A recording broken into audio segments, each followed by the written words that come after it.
Welcome back students to my channel. I am Neha Singh. I hope आप लोग सब ठीक होंगे और अपने परिवार वालों का भी ध्यान रख रहे होंगे। तो चलिए आज की वीडियो शुरू करते हैं। आज की वीडियो का टॉपिक रहेगा कंज्यूमर्स इक्विलिब्रियम का एक और पार्ट उसका, जिसमें कि हम इंडिफरेंस कर्व के बारे में पढ़ेंगे। ये बाय मिस्टेक मेरा पहले ये चैप्टर रह गया था, तो पर कोई बात नहीं, देर आए दुरुस्त आए, अब कर लेते हैं वो चैप्टर। तो इंडिफरेंस कर्व और उसके अजम्पशंस और उसकी प्रॉपर्टीज आज हम इस वीडियो में डिस्कस करने वाले हैं। तो मेरी वीडियो में एंड तक बने रहें और अगर आप इस चैनल पे नए हैं तो प्लीज उसको सब्सक्राइब जरूर करें। तो कंज्यूमर्स इक्विलिब्रियम को मेजर करने के लिए मैंने आपको दो मेजरमेंट्स बताए थे, जिसमें एक होता है कार्डिनल और एक होता है ऑर्डिनल। कार्डिनल जो होता है उसमें हम 1, 2, 3 इस तरीके से अपने टिल 10 या जो भी इसके पैरामीटर्स होते हैं उसमें हम कंज्यूमर इक्विलिब्रियम को हम बताते थे कि अगर 10 है तो हमारा हाई कस्टमर सेटिस्फैक्शन है और 1 है तो लो कस्टमर सेटिस्फैक्शन होता है। और इसमें जो टोटल यूटिलिटी और मार्जिनल यूटिलिटी के थ्रू हमने जो मेजरमेंट है कंज्यूमर इक्विलिब्रियम का वो पता किया था।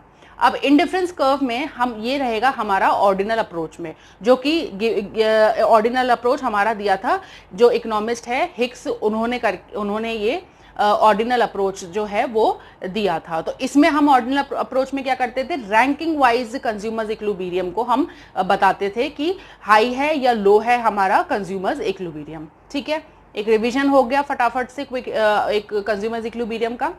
तो इंडिफरेंस कर्व जैसे मैंने आपको बताया होता है ऑर्डिनल अप्रोच में। ठीक है, तो अब इंडिफरेंस कर्व क्या होता है। इंडिफरेंस कर्व में हम क्या करते हैं, किसी भी दो प्रोडक्ट को हम यहाँ पे लेके चलते हैं जिसमें कि कंज्यूमर की जो इनकम होती है वो सेम होती है, लेकिन वो ये देखता है कि उसी सेम इनकम में मैं दो अलग अलग, हालांकि वो जो गुड्स हैं वो सब्स्टिट्यूट होते हैं एक दूसरे के, रिलेटेड होते हैं एक दूसरे के साथ में, बिल्कुल एकदम बहुत ही एकदम डिफरेंट यहाँ पर प्रॉपर्टी के हम गुड्स की बात नहीं कर रहे हैं। जैसे फ्रूट्स है तो फ्रूट ही होगा, एक एप्पल होगा तो एक ऑरेंज होगा। अगर आइसक्रीम है तो मतलब कोई डेजर्ट है तो वो डेजर्ट की ही कैटेगरी में आएगा, दोनों ही प्रोडक्ट। तो इसमें ये देखता है कि सिमिलर जो सेम इनकम में दो कमोडिटी को वो कंज्यूम करके सिमिलर और एकदम सेम लेवल का सेटिस्फैक्शन गेन करता है, तो उस चीज को हम इंडिफरेंस कर्व बोलते हैं।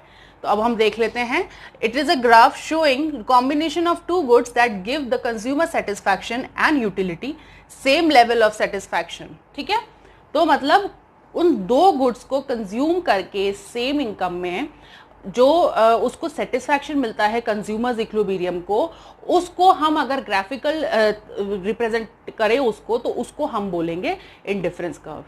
दोबारा से रिपीट कर देती हूं, इंडिफरेंस कर्व वो होता है जहां पर हम कंज्यूमर्स का सेटिस्फैक्शन जो है वो दिखाते हैं, जो सेटिस्फैक्शन उसको सेम इनकम में और दो कमोडिटी को कंज्यूम करके मिलता है। सिंपल। अब इसका हम फटाफट से टेबल देख लेते हैं। इसका टेबल आएगा, ये कॉम्बिनेशंस हैं ए बी सी डी ई। ठीक है, ये एप्पल है कि ए ने जब पहले एप्पल ने जो 1 यूनिट कंज्यूम किया, इसका ए ने एप्पल का 1 यूनिट कंज्यूम किया तो 15 यूनिट कंज्यूम किया ऑरेंज का। ठीक है, फिर वो नीचे चला, अब उसके पास भाई सेम इनकम है तो वो खर्चा तो उतना ही कर पाएगा। तो उसने क्या किया, जैसे ही उसने देखा कि नहीं मेरे को ऑरेंज तो अच्छे लग रहे हैं लेकिन मैं और ज़्यादा एप्पल का ये जो यूनिट है वो कंज्यूम करना चाहूँगा, तो फिर क्या होता है, उसने एप्पल के दो यूनिट कंज्यूम किए और ऑरेंज के वो कम कर दिए। ठीक है, इसी तरीके से जैसे जैसे एप्पल के जो यूनिट्स कंज्यूम होने के यूनिट्स बढ़ते जाएंगे वैसे वैसे ऑरेंज के यूनिट्स जो है वो धीरे धीरे कम होते जाएंगे, क्योंकि उसका जो प्रेफरेंस है वो इस तरफ ज़्यादा आ जाएगा। ठीक, तो यहाँ पर ये इस तरीके से हमारा आ जाएगा टेबल। अब इसी चीज को हम ग्राफिकल में दिखा देते हैं। जैसे कि ए ने ऑरेंज का तो 15 यूनिट्स कंज्यूम किया, ठीक है, और एप्पल का 1, फिर बी और फिर C, D and then last E. ठीक है, तो ये इस तरीके से हमारा आ जाएगा कि इंडिफरेंस कर्व कैसे ऐसे बन के आ जाएगा। ठीक है, तो ये आ जाएगा हमारा table A B C D E का, और ये इसी से रिलेटेड आ जाएगा हमारा ग्राफिकल रिप्रेजेंटेशन। तो इसमें क्या हमने देखा कि अलग अलग कॉम्बिनेशन है जिसमें कि वो ए तो ये प्रेफर करता है कि वो एक यूनिट एप्पल का खाए और 15 यूनिट्स उसको वो कंज्यूम करता है ऑरेंज की। देन बी 2 10, सी 3 6। तो जैसे जैसे एप्पल की यूनिट्स कंजम्पशन बढ़ती जाएगी वैसे वैसे ऑरेंज की जो है वो धीरे धीरे कम होती जाएगी। तो इसको ही हम जब यहाँ पर एक ग्राफिकल रिप्रेजेंटेशन दे देते हैं तो इसको हम बोलते हैं इंडिफरेंस कर्व। तो अब हम फटाफट से देख लेते हैं इंडिफरेंस कर्व के अजम्पशंस कि क्या अज्यूम करके ये इंडिफरेंस कर्व का जो ये रूल है वो बनाया गया है। सबसे पहले है consumer has the fixed income. मैंने आपको पहले ही बताया था कि कंज्यूमर के पास एक इनकम है जो वो खर्च कर रहा है दो पर्टिकुलर प्रोडक्ट्स पे। तो इसमें ये माना जाता है कि जो कंज्यूमर की जो इनकम है वो फिक्स रहती है। जब भी वो अपनी यूनिट्स चेंज कर रहा है वो कंज्यूम करने का जो उसमें यूनिट, जैसे हमने देखा था 2 से 3, 3 से 4 हुआ है और यहाँ पर ऑरेंजेस की जो कंजम्पशन थी वो कम होती जा रही थी। तो उसमें ये अज्यूम किया जाता है कि जो इनकम है कंज्यूमर की वो बिल्कुल फिक्स है, उसमें कोई चेंज नहीं आता है, प्राइसेस आर कांस्टेंट। अब यहाँ पर क्या होता है कि जो एप्पल और जो ऑरेंज या जो भी हमने जो दो प्रोडक्ट्स लिए हैं उनके जो प्राइजेस हैं वो फिक्स होते हैं, क्योंकि अगर प्राइजेस ऊपर नीचे हो जाएंगे तो वहां पे तो वो लॉ वैसे ही, जो रूल है वो तो वैसे ही खत्म हो जाएगा, क्योंकि जब उसकी स्पेंडिंग पावर तो उतनी है लेकिन जो उसकी प्राइजेस है गुड्स की वो बढ़ गई है, तो अपने आप ही वो जो उसकी क्वांटिटी जो कंजम्पशन की है वो उसमें वो कैलकुलेट होने में गड़बड़ हो जाएगी और कंज्यूमर्स इक्विलिब्रियम जो है वो एग्जैक्टली नहीं आएगा। फिर थर्ड है हमारा consumer spends on goods substitute to each other.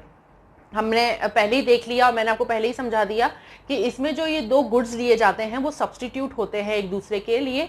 लेकिन जैसे अगर फ्रूट लिया है तो दोनों ही फ्रूट होंगे, और अगर कोई बेवरेजेस लिया है तो दोनों ही सेम उसमें होंगे, कोई डेजर्ट लिया है तो दोनों ही डेजर्ट होंगे।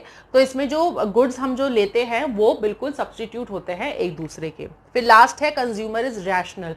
रैशनल से यहाँ मतलब है कि कंज्यूमर एक तरीके से हम बोल सकते हैं कि उसकी इच्छाएं बहुत होती हैं, कि वो ये चाहता है कि जितने भी पैसे वो खर्च करे उससे एकदम मैक्सिमम सेटिस्फैक्शन जो मिल सकता है वो उसको मिले। ऑब्वियस है, हम अगर 10 रुपए की चीज खर्च कर रहे हैं तो हम चाहेंगे कि 10 रुपए में हम 20 रुपए का जितनी ज्यादा मैक्सिमम लेवल ऑफ सेटिस्फैक्शन हम गेन कर सकें वो हम ले। तभी इसलिए हम कोशिश करते हैं कि सेल में जाके कपड़े खरीद के लाएं कि कम पैसों में ज्यादा अच्छा प्रोडक्ट हमें या ज्यादा वैल्यू वाला प्रोडक्ट हमें मिल पाएगा। तो इसीलिए कंज्यूमर जो है वो रैशनल होता है, वो चाहता है कि वो जितना भी खर्चा कर रहा है उसमें वो सबसे ज्यादा जो मैक्सिमम लेवल ऑफ सेटिस्फैक्शन जो उस वैल्यू में उसको मिल सकता है वो उसको मिले। अब हम देख लेते हैं कि what are the properties of indifference curve. ठीक है, प्रॉपर्टीज क्या है? Indifference curve slopes downward. Indifference curve जो है वो स्लोप डाउनवर्ड करता है, वो तो हमने देख ही लिया था, इस तरीके से इंडिफरेंस कर्व बन रहा था। ठीक है, तो वो इंडिफरेंस कर्व क्यों स्लोप्स डाउनवर्ड होता है? इसीलिए होता है क्योंकि जो दो हम गुड्स ले रहे हैं उन दोनों का आपस में एक नेगेटिव इम्पैक्ट होता है। वो हमने देख लिया कि अगर हम गुड एक्स की कंजम्पशन यूनिट अगर हम बढ़ाते हैं तो गुड वाई की जो कंजम्पशन यूनिट है वो कम हो जाती है। तो बिकॉज उन दो के कंजम्पशन का जो इम्पैक्ट है वो आपस में नेगेटिव होता है, तो उसकी वजह से जो आईसी कर्व यानी आपका इंडिफरेंस कर्व जो है वो डाउनवर्ड स्लोपिंग होता है because of the negative impact between the both the goods और इसकी जो कंजम्पशन यूनिट है उन दोनों के बीच में जो नेगेटिव इम्पैक्ट है उसकी वजह से हमारा इंडिफरेंस कर्व जो है वो स्लोप्स डाउनवर्ड्स। ठीक है, अब आ जाएगा सेकंड कि indifference curve is convex to the origin. Convex है, ठीक है, कॉन्केव इस तरीके से होता है लेकिन ये है कॉन्वेक्स। तो कॉन्वेक्स क्यों है? कॉन्वेक्स है ये MRS की वजह से। MRS अब क्या होता है? MRS होता है the rate at which the consumer is willing to substitute one good for other. मतलब वो रेट जहां पर जो कंज्यूमर है वो एक प्रोडक्ट को सैक्रिफाइस करके दूसरे प्रोडक्ट की तरफ शिफ्ट होता है, उस रेट को हम MRS बोलते हैं। MRS किस तरीके से हम कैलकुलेट करते हैं? Change in consumption of Y upon change in consumption of X। ठीक है, MRS क्या होता है कि जिस रेट जो वो रेट होता है जहां पर जो कंज्यूमर है वो अपने जो प्रेफरेंस है उसको शिफ्ट करता है गुड X से गुड Y पे, तो उस रेट को हम बोलते हैं MRS। और MRS कैसे कैलकुलेट होता है कि जो चेंज हमने किया है कंजम्पशन में वो गुड वाई का अपॉन जो चेंज किया है हमने यूनिट कंजम्पशन का गुड एक्स, वो अपॉन में डिवाइड करके हम निकालते हैं। अब मैं आपको इसमें दिखा और देती हूं कि एक्स है 1 2 3 4 5, वाई है 15 10 6 3 1, ठीक है। तो हमारा change in consumption of Y कैसे निकलेगा, पहले वाला तो डैश आ जाएगा, 5 का डिफरेंस है, 4 का डिफरेंस है, 3 का डिफरेंस है और देन यहाँ पर 2 का डिफरेंस है। तो ये आ गया हमारा जो change in unit consumption unit हुआ है वाई का। अब 1 यहाँ पर आ जाएगा change in unit consumption of x, तो यहाँ पे तो सिर्फ 1 1 का डिफरेंस है तो 1 1 ले लिया। तो हमारा क्या बन जाएगा, ये 5:1, 4:1, 3:1 एंड 2:1, ये हमारा MRS बन के आ जाएगा। तो बिकॉज ये MRS जो है वो डिक्लाइनिंग है, क्योंकि देखो ना यहाँ पर 4:1, फिर 3:1, फिर 2:1, क्योंकि MRS जो है वो डिक्लाइनिंग है, तो उस MRS की डिक्लाइनिंग नेचर की वजह से जो हमारा इंडिफरेंस कर्व है वो बनता है हमारा नेगेटिव या डाउनवर्ड स्लोपिंग या कॉन्वेक्स बनता है, क्योंकि MRS जो है वो हमारा डिक्लाइन हो रहा है, तो उस वजह से जो हमारा इंडिफरेंस कर्व है वो बनेगा हमारा कॉन्वेक्स शेप में, ठीक है। अब MRS हमारा डिक्रीज क्यों होता है, MRS डिक्रीज इसीलिए हो रहा होता है क्योंकि हम जो एक जैसे जैसे हम गुड एक्स है, सपोज हम ले रहे थे गुड एक्स, ठीक है, और वो हम ज्यादा लेने की वजह से अब हमारा मन क्या है उसकी तरफ से, क्योंकि law of diminishing marginal utility तो हमने पढ़ा था ना कि जितना हम यूनिट कंज्यूम करते हैं उतना ही हमारा उससे मन हटता जाता है, तो हमारी जो मार्जिनल यूटिलिटी है वो हर एक यूनिट कंज्यूम करने के बाद कम होती चली जाती है। तो उस law of diminishing marginal utility के लॉ की वजह से जैसे जैसे हमारी जो हम क्या करेंगे, जैसे जैसे गुड एक्स को हम ज्यादा कंज्यूम करेंगे हमारा मन उससे कम होता जाएगा, और हम जितना जितना हमने गुड वाई जो है वो सैक्रिफाइस किया था कि हम अभी नहीं खाएंगे, तो उतना ही मन हमारा गुड वाई की तरफ होगा। तो जैसे ही हम गुड एक्स से धीरे धीरे गुड वाई में शिफ्ट होते हैं, हमारी MRS जो है उस शिफ्टिंग की वजह से वो डिक्लाइन होती है। तो वो डिक्लाइन होती है marginal law of diminishing marginal utility की वजह से MRS, और MRS के डिक्लाइन होने की वजह से हमारा इंडिफरेंस कर्व जो है वो हो जाता है कॉन्वेक्स ओरिजिन की तरफ। आई होप आपको अच्छे से समझ में आ गया होगा ये सेकेंड वाला टॉपिक। अब देख लेते हैं इसकी थर्ड प्रॉपर्टी। थर्ड प्रॉपर्टी क्या बोलती है, higher IC shows higher level of satisfaction. Higher जितनी होगी हमारी इंडिफरेंस कर्व उतना ही हायर लेवल ऑफ सेटिस्फैक्शन हमारा बताता है। तो ये तो ऑब्वियस ही बात है, कोई भी ग्राफ इकोनॉमिक्स में अगर राइट की तरफ शिफ्ट हो रहा है तो वो इंक्रीज ही हो रहा है, चाहे वो अगर सप्लाई कर्व हो वो भी अगर राइट की तरफ शिफ्ट हो तो भी वो इंक्रीज माना जाता है, और डिमांड कर्व हो वो भी राइट की तरफ शिफ्ट हो तो इंक्रीज माना जाता है। तो अगर IC1 से हमारा जो ये इंडिफरेंस कर्व जो है वो IC2 की तरफ आ जाता है, तो यानी वो बढ़ रहा है। तो अगर वो बढ़ रहा है तो हायर, जितना हायर लेवल होगा इंडिफरेंस कर्व का उतना ही हायर लेवल ऑफ सेटिस्फैक्शन है। इजी है, यानी ये इससे यहां शिफ्ट हो रहा है, ठीक है, तो यानी ये बढ़ रहा है, तो इंडिफरेंस कर्व अगर हमारा बढ़ेगा तो उतना ही कंज्यूमर का हायर हो जाएगा सेटिस्फैक्शन। सिंपल। अब फोर्थ क्या है इसमें प्रॉपर्टी, फोर्थ ये है कि ICs जो है वो एक दूसरे को इंटरसेक्ट नहीं करती हैं। जो यहाँ पर मैंने दो इंडिफरेंस कर्व बनाए हैं, एक ABC और एक DBE, तो ये दो इसमें ये माना जाता है कि जो ये दोनों जो इंडिफरेंस कर्व है वो एक दूसरे को इंटरसेक्ट नहीं करेंगी। क्यों? क्योंकि इंटरसेक्ट इसलिए भी नहीं करेंगी क्योंकि अगर वो इंटरसेक्ट हो जाती हैं तो इसका मतलब ये हो जाएगा कि जो कंज्यूमर्स इक्विलिब्रियम है वो कहीं दो जगह पर या एक से ज्यादा जगह पर सेटिस्फैक्शन लेवल हमारा मिल रहा है, या कंज्यूमर्स इक्विलिब्रियम हमें एक से ज्यादा पॉइंट पर मिल रहा है, तो वहां पर हमारा इंडिफरेंस कर्व का जो रूल है वही वायलेट हो जाएगा, वही गलत हो जाएगा। तो इसीलिए वो एक दूसरे को इंटरसेक्ट नहीं कर सकती हैं। क्यों? क्योंकि अगर वो इंटरसेक्ट करेंगी यानी जो हमारा कंज्यूमर है वो कहीं एक से ज्यादा बार जो हमारा इक्विलिब्रियम जो है वो कंज्यूमर्स इक्विलिब्रियम जो है वो मिलता है, तो वो हमारा इंडिफरेंस कर्व के लॉ के खिलाफ होता है। ये हो गया एक पॉइंट। दूसरा पॉइंट यहाँ पर क्या होगा, क्योंकि जैसे कि हम यहाँ देख पा रहे हैं जो A है हमारा जो पॉइंट है वो हमारा इंडिफरेंस कर्व का वो हमारा D से बड़ा है, तो A जो है वो यहाँ पर वैसे तो हमारा माना जाता है A is equals to B is equals to C, या फिर इस हिसाब से तो हमारा D is equals to B is equals to C, same होना चाहिए, यानी A is equals to D होना चाहिए और C is equals to E होना चाहिए। लेकिन ये तो यहाँ पे प्रूव हो ही नहीं रहा। यहाँ पे तो ये हो रहा है कि जो A है वो D से बड़ा है ना, और यहाँ पर ये हो रहा है कि जो ये जो C है वो भी हमारा E से बड़ा है।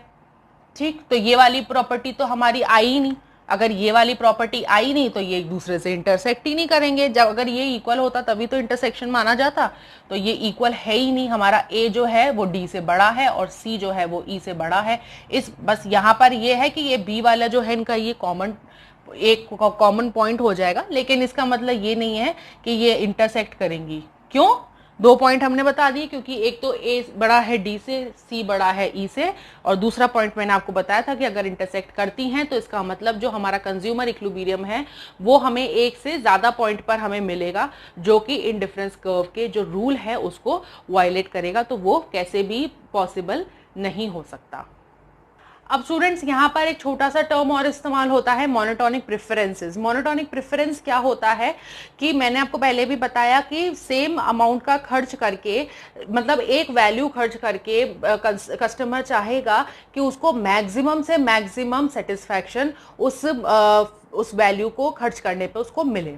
ठीक है, हम सब चाहते हैं कि हम 10 रुपए का खर्च करें तो उस 10 रुपए में जितना अच्छा वैल्यू का हमें सेटिस्फैक्शन मिल सकता है वो हम लेना चाहेंगे। ठीक है, फॉर एग्जांपल जैसे कि इस वाले कॉम्बिनेशन में हमें 15 यूनिट्स कंज्यूम करने को मिलते हैं, इस वाले में 12, इस वाले में 9, 7, 6। ठीक है, तो कंज्यूमर ऑब्वियसली इस वाले को चूज करेगा, क्योंकि यहाँ पर उसको वही इनकम खर्च करके ज्यादा वैल्यू का उसको सेटिस्फैक्शन कह लो या ज्यादा उसको कंज्यूम करने का मौका मिल रहा है यूनिट्स, तो वो ऑब्वियसली इस कॉम्बिनेशन को वो प्रेफर करेगा है, जिस वजह से वो इस पर्टिकुलर कॉम्बिनेशन को प्रेफरेंस देगा, उसको हम बोलते हैं मोनोटोनिक प्रेफरेंस।